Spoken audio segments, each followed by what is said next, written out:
சாந்தி sister. குஷியா இருக்கிறீங்களா? ஓம் சாந்தி brother. குஷியா இருக்கிறோம். சிஸ்டர்,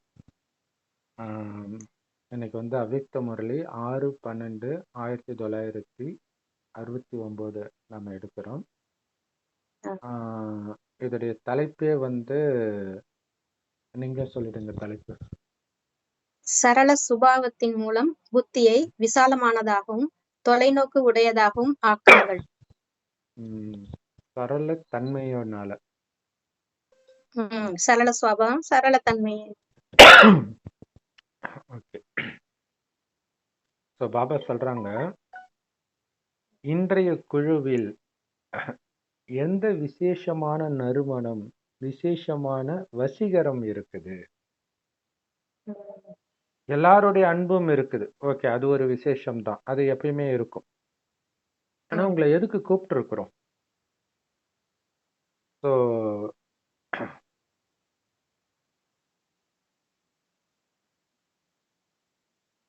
யாரெல்லாம் இன்னைக்கு இங்க வந்திருக்கிறாங்களோ அவங்க திரும்ப போறதுக்கு தயாரா வந்திருக்கிறீங்க. அப்படிதான் நீங்க நினைக்கணுமா அப்படின்னு கேக்குறேன். நம்ம வந்தவங்கள நான் வந்து பார்த்துட்டு திரும்ப போறதுக்காக வந்திருக்கிறோம் அப்படின்னு ஒருத்தர் நினைக்கணுமா? ஏன்னா யாரு எப்பவுமே எவரெடியா இருக்கிறாங்களோ அவங்க எப்பவுமே தயாராக இருப்பாங்க. கூப்பிட்ட மாத்திரத்துல அவங்களால எல்லாத்தையும் பேக் பண்ணிட்டு ஒரே ஜம்பா குதிச்சு போக முடியணும் பாபா கிட்ட. சோ அதை நடைமுறை ரூபத்துல பாத்தீங்கல்ல, பிரம்மா பாபா நாடகத்தின் அழைப்புக்கு பதில் கொடுக்க எவ்வளவு நேரம் எடுத்துக்கிட்டார் பாத்தீங்க தானே? கூப்பிட்ட உடனே டக்குன்னு போயிட்டார். ஒரு பக்கம் நீங்க எல்லாத்தையும் பேக் பண்ணி வைக்கணும், இன்னொரு பக்கம் டக்குன்னு ஒரே ஜம்பா குதிச்சிடணும். இல்லாட்ட எல்லாத்தையும் மூட்டை கட்டி வச்சு டக்குன்னு கிளம்பிடணும் இல்லையா? இங்க இது பிடிச்சி இருக்கும், அது பிடிச்சி இருக்கும், எல்லாம் பிடிச்சி இருக்கும். போறதுல அதுதான் ஜம்ப். அப்படியே அந்த பரந்தாமத்தை தவிர, பாபாவை தவிர எந்த நினைவும் இல்லை. அங்க போறேன் சொர்க்கத்துக்கு போறேன், அங்க போறேன் சொர்க்கத்துக்கு போறேன், பரந்தாமத்துக்கு போறேன் சொர்க்கத்துக்கு போறேன். இதே மைண்ட்ல இதுதான் ஆக்சுவலா எவரெடி. இதுக்குதான் ஞானமே. அழைச்சிட்டு போய் பேக் பண்ற மாதிரி ஒரு சக்தி காமிப்பாங்கல்ல பிரதர், பேக் பண்ணி வச்சிருக்கிற மாதிரி. பேக் பண்ற சக்தி, எவரெடி சக்தி. எவரெடி சக்தி. சோ ரெண்டு, இத கட் பண்ணவும் செய்யணும், இன்னொரு பக்கம் பறக்கவும் செய்யணும். பறந்துகிட்டே இருந்தாலே இது ஃபுல்லா உங்க புத்தியை விட்டு போயிடும். சோ இந்த ரெண்டு காட்சிகளையும் நீங்க பாத்தீங்க. ஏன் நாடகத்தில் இது நடந்தது? உங்களுக்கு இதை நடத்துறதுக்காகத்தான். நீங்க அந்த அளவிற்கு எவரெடியா இருக்கணும், தயார் நிலையில இருக்கணும் எப்பவுமே. ஏன்னா எவரெடியா இருக்கிறவங்களுடைய வரிசை ஸ்டார்ட் ஆயிடுச்சு. பிரம்ம பாபா ரெடி ஆயிட்டாருன்னா அப்படியே வரிசையா எல்லாம் ஸ்டார்ட் ஆயிட்டாங்கன்னு அர்த்தம். ஸோ இந்த லைன்ல யார் வேண்டுமானாலும் அவங்களுடைய நம்பருக்கு வந்துக்கலாம். ஸ்டார்ட் ஆயிடுச்சு, எப்ப வேணாலும் நீங்க வந்துக்கோங்கன்ற இல்லையா? அவரு முதல்ல போய் நின்னுட்டார்.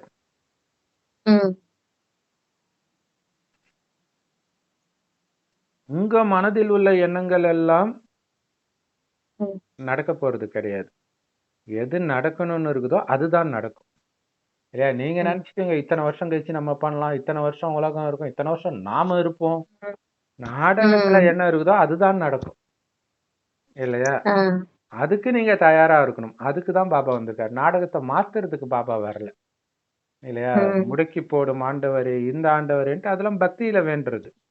இங்க நடக்கிறத ஏத்துக்க நீங்க தயாரா இருக்கணும், அவ்வளவுதான். திடீர்னு சரீரம் விடுறது, திடீர்னு சரீரம் விடுற பழக்கம் கூட அது கூட ஒரு ரகசியம் தான். அப்ப எவர் ரெடியா நம்ம இருக்கணும்ங்கறது காட்டுறதுக்காக தான். கண்டிப்பா திடீர்னு தான் நடக்கும். எதுவா இருந்தாலும் நிலச்சரிவு திடீர்னு தான் வரும், சுனாமி திடீர்னு தான் வரும்.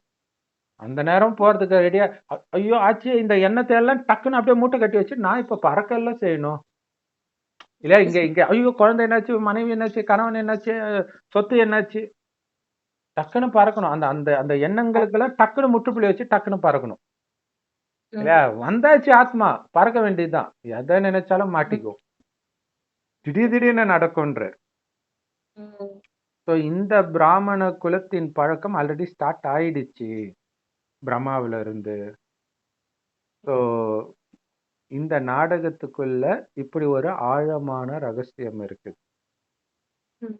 ஏன் இந்த பழக்கம் உருவாச்சு அப்படிங்கிறதுக்கு. ம். ஸோ அதனால முன்கூட்டியே முயற்சி பண்ணுங்க.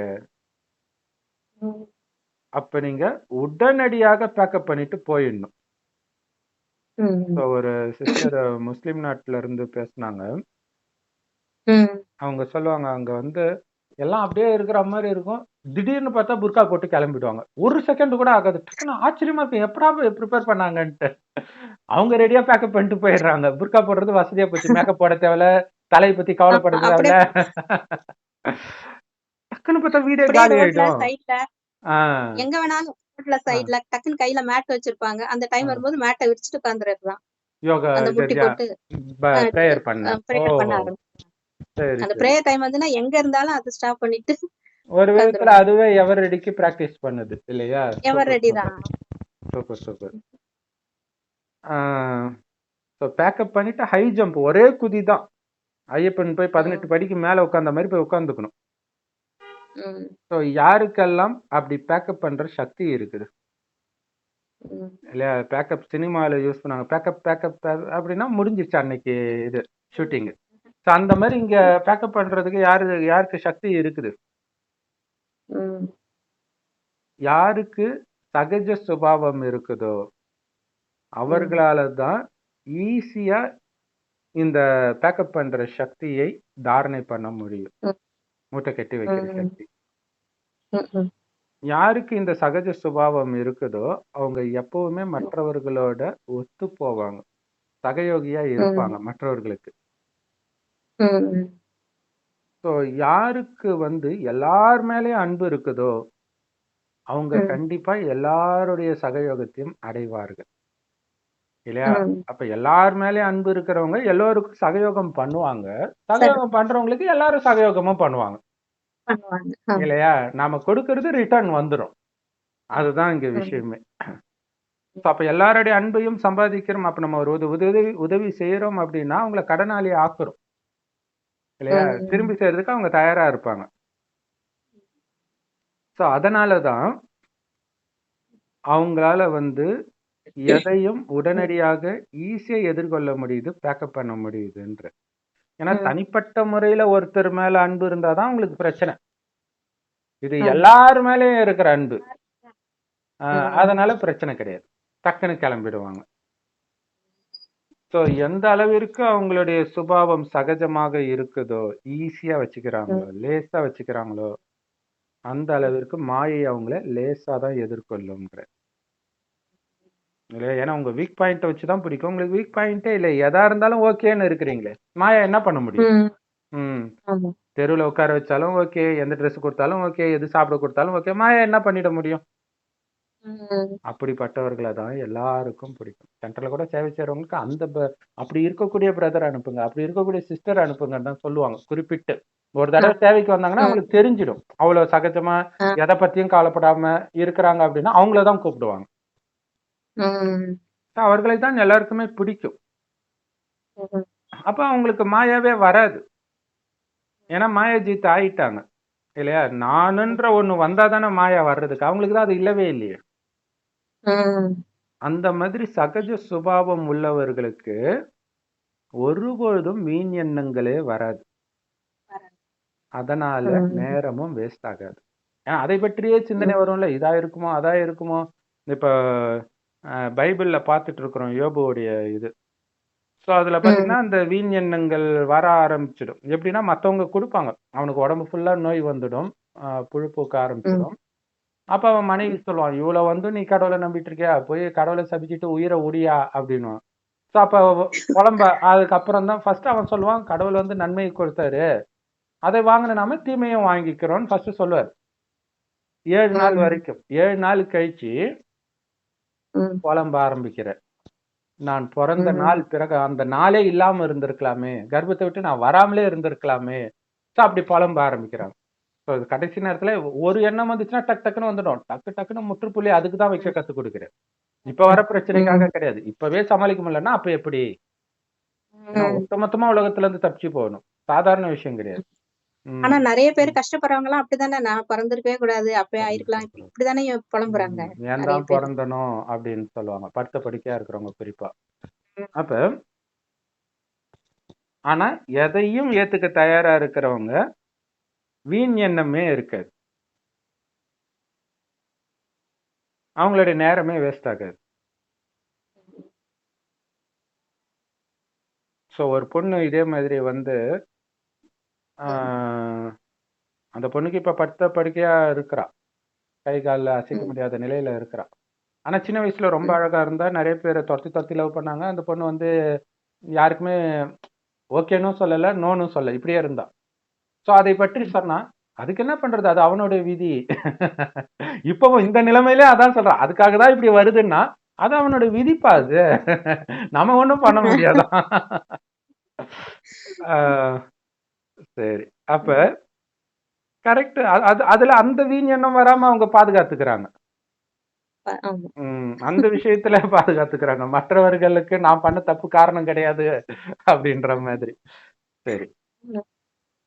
ஏன்னா அதுவும் கடைசியில நம்மள ஏமாத்தும். அதுக்குதான் பச்சாத்தாபப்படுங்க. ஆனா டக்குன்னு வெளில வாங்கன்றாரு. டக்குன்னு குணத்தை அ மாத்திக்கிறதுக்கு பச்சாத்தாபம் உதவும்.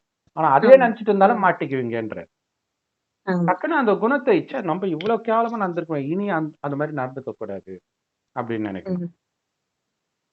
அப்ப வீண் இந்த எண்ணம் உணர்ந்து பாவ வராட்டினாலும் மன்னிப்பு ம் உணர்ந்து பாவ மன்னிப்பு கேட்கறது கூட அதுக்கு தானே பிரதர். நம்ம கரெக்ட். தப்பு பண்ணியிருக்கோம். ம் அதுக்கு ம் தான் இந்த தண்டனை கிடைக்குது. இனிமே கரெக்ட். பண்ணக்கூடாதுன்னு தானே பாவ மன்னிப்பு கேட்கறாங்க. நம்ம கண்டிப்பா. என்ன பாவம் பண்ணோமோ? ம். அப்படித்தானே புலம்புவாங்க. கஷ்டம் அதுக்குதான் வரும்போது. அதுக்குதான் பாபா இப்பவே சொல்லிடுங்கன்ற. கடைசியில ம். காட்சி காட்டும் பொழுது நீங்க துடிக்கிறதுக்கு பதில் இப்பயே சொல்லிடுங்க. இப்பயே சொல்லி திருத்திக்கலாம். ஆமா. ம் தான் சொல்றாரு. அப்ப வீண் எண்ணம் தான் உங்க நேரத்தை வீணாக்கும். அந்த வீண் எண்ணம் பிறரை பார்ப்பதனால வருது. அங்க பாக்குறதே கிடையாது. அது ம். ஒரு சகோதராத்மா. ரெண்டே விஷயம் தான். சக்தி இருக்கா, சக்தி இல்லையா?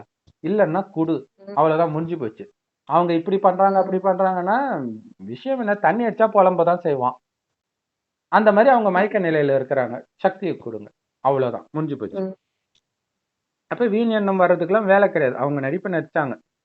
அப்படி வீண் எண்ணமே இல்லாத காரணத்தினால அவங்களுடைய புத்தி எப்பவுமே விசாலமாக தொலைநோக்கு பார்வையுடையதாகத்தான் இருக்கும். அப்ப அவங்களுக்கு ம். என்ன தடை வந்துட போகுது? தெரியாம பண்ணியிருக்கிறான் ம். பாவம். என்னமோ பண்ணியிருப்போம். அப்ப கூட தெரியாம பண்ணிட்டான் போங்க அப்படின்றவாங்க. என்னங்க இது ம். சர்வசாதாரணமா என்ன என்னமோ தெரியாம பண்ணிட்டான்றீங்க. உங்களுக்கு இருந்தா தெரியும் அப்படின்னுவாங்க இல்லையா? அந்த மாதிரி தனக்கு வரும்போதே அப்படி சொல்லணும். அவனுடைய நடிப்பு ம். அது. அவ்வளவுதான் ம். அப்படின்ட்டு. ஸோ அப்ப அவங்களுக்கு தெரியுது. 3 கால ஞானத்தை ம். பார்க்கிறாங்க. நல்லா இருந்த குழந்தை தான். கொஞ்சம் கொஞ்சம் கொஞ்சமாக அதுக்குள்ள விஷம் ஏறிடுச்சு. கண்டிப்பா அதுக்கு ம். பலர் காரணமா இருப்பாங்க. பல விஷயங்கள் காரணமா இருக்கும். பார்க்கிற படத்துல இருந்து, பெருங்க ம். பழகுற நண்பர்கள்ல இருந்து, அவங்க ம். எப்படி எடுத்துக்கிறாங்கன்றத பொறுத்து எல்லாமே காரணமா ம். இருக்கும். ஏன் நம்மளே கூட காரணமா இருந்திருப்போம். அவங்க குணம் கெட்டு போனதுக்கு. இந்த ஜென்மத்திலேயே கூட. ம். நம்ம சாதாரணமா ம். சொன்னது அவங்க மைண்ட்ல அது வேற மாதிரி போய் ஒரு வடுவா இருக்கும். ம். இதெல்லாம் இருக்குது. ம். சோ இதெல்லாம் ம். புரிஞ்சுக்கும் பொழுது ஏதோ ஒண்ணு ம். நம்ம பண்ணி இருக்கிறோம் ம். அப்படின்னு அவங்க உணர்ந்துட்டாலே அவங்களுக்கு எதுவும் தடையாகாது இல்லையா? ஒரு வந்துச்சுன்னா நம்ம ஏதோ பண்ணிருக்கிறோம் கர்ம கணக்கு ஒண்ணு. ஆனா அதை அப்படி ம். கூட நினைக்க வேண்டான்றாரு பாபா. அவங்களுக்கு சேவை செய்யறதுக்கு நான் இருக்கிறேன் இல்லையா? அப்படி இருக்கிறவங்களுக்கும் ம். நடத்தையின் மூலமாக அவங்களுக்கு இல்லாத குணத்தை நான் கொடுக்கிறேன். குணதானம், ம். சக்தியை ஆமா. கொடுக்கிறேன். சேவைக்காக நான் ம். இருக்கிறேன். அப்படி புரிஞ்சுக்கோங்க. ம். ஏன்னா கடைசியில உலகம் ஃபுல்லா அது இப்பத்துல இருந்தே உங்க கண்ணுக்கு தெரியாத பாலஸ்தீன நாடா இருக்கட்டும், உக்ரைன் நாடா இருக்கட்டும், வெள்ளம் வர்றது எல்லாருக்கும் சக்தி கொடுத்துக்கிட்டே இருங்க இல்லையா? ம். அதுவே உங்களுடைய முழு நேர வேலையாக இருக்கணும். அதான் நம்ம வேலை. ம். அமைதி தூதர்கள், அமைதி ஒருத்தங்களுக்கு கொடுக்கிற அந்த வேலை. இந்த ஒரு பாயிண்ட் சொல்லும்போது தான் பிடிச்சது பிரதர். ஒருத்தங்க ம், ஹவுஸ் ஒய்ஃப் தான் கஷ்டப்பட்டுட்டு ஹஸ்பண்ட் திட்டுவாரு. புரிஞ்சுக்க மாட்டாரு. அப்படி இருக்கும்போது ம், அவரு திட்டுறாரா, ஏதாவது கஷ்டப்படுத்துறாரா, அப்பா நமக்கு ஒரு கணக்கு முடிஞ்சுது. இத்தன ம், கணக்கு இருக்கு. அந்த கர்ம கணக்கு தீர்க்கறதுக்கு தான் நம்ம ஒண்ணா இருந்துட்டு இருக்கோம். ம், அவருக்கும் சக்தி குடுக்கணும். அது வேற விஷயம். ஆனா முதல்ல கஷ்டப்படும்போது என்ன சொல்லணும்? அவர் ம். திட்டினாரோ, இல்ல ஏதாவது உங்கள கஷ்டப்படுத்தினாலும், ஒரு கணக்கு முடியுது. கணக்கு முடியுதுன்னு அத நினைச்சுக்கிட்டு நீ பொறுமையா இரு. அப்போ கண்டிப்பா. உனக்கு அந்த அந்த கரெக்ட். பாரம் குறையும்ல. சூப்பர். அத நினைச்சுக்கிட்டே கஷ்டப்பட வேண்டாமுங்க. அந்த ஒரு பாயிண்ட் அவங்களுக்கு பிடிச்சிருந்தது. அது மாரி ம். ஏதாவது ஒரு பாயிண்ட் யாருக்காவது பிடிக்குது, ஒத்து போகுது. கண்டிப்பா. ஆக்சுவலா வந்து இந்த சண்டே முரளி, இன்னைக்கு முரளியில வந்து பாபா ஒரு தீதி கிட்ட சொல்லியிருப்பாரு. வழுக்கி விழுந்துட்டாங்க அவங்க. பாருங்க எவ்வளவு ஈஸியா கணக்கு முடிச்சிட்டீங்க. மகாவிஷ்ணு மாதிரி சுகமா படுத்துட்டு இருக்கீங்க. ஆனா கணக்கு முடியுதுன்றாங்க. ஆனா ஜென்ரலா அந்த நேரம் தான் நெகட்டிவ் எண்ணம் வரும். ஆனா நீங்க ஆமா. படுத்துட்டு தான் இருக்கிறீங்க. யாருக்கு கணக்கு இருக்குதோ அவங்க உங்கள பாத்துக்க போறாங்க. ம். உங்க ஆமா. கணக்கு முடியுது. முடியுது. எவ்வளவு சூப்பரான ஞானம் இது.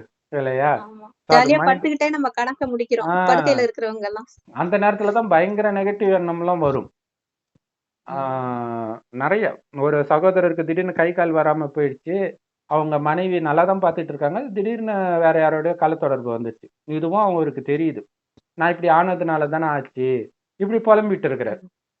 அவங்களுக்கும் ம். நமக்கும் சம்மந்தம் இல்ல. கணக்கு முடியுது. இருந்தாலும் பார்த்துக்கலாம் செய்றாங்க. அன்பா பேசுறாங்க. பாத்துக்கிறாங்கல்ல. எல்லாமே பண்றாங்க. ஆ அப்புறம் இது என்ன? இப்ப ம். இப்ப அந்த அந்த மனைவின்ற அந்த பற்று கட்டாகுதுல்ல. பார்த்துக்கும்போது இன்னும் அதிகமா வரும் பற்று. இப்ப அது கட் ம். ஆக்குறதுக்கு இது நல்லது தானே! ஆமா. ம். சோ இந்த பாசிட்டிவா பார்த்துக்கிட்டே யோசிக்கும்போது இருந்தாலும் ஒரு கில்ட்டி ஃபீலிங் வரும். ஐய்யய்யோ! இவ்ளோ ம். கண்டிப்பா.